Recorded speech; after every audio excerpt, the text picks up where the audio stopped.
Neil Harbisson is a Spanish-born British-Irish cyborg artist and activist for transpecies rights based in New York City. He is best known for being the first person in the world with an antenna implanted in his skull and for being legally recognized as a cyborg by a government.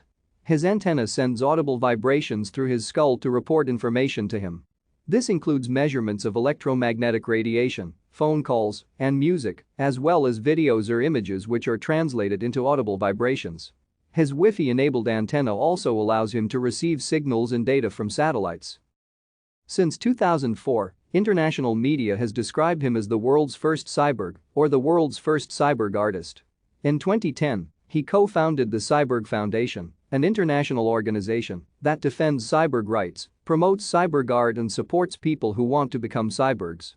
In 2017, he co-founded the Transpecies Society, an association that gives voice to people with non-human identities, raises awareness of the challenges transpecies face, advocates for the freedom of self-design, and offers the development of new senses and organs in community.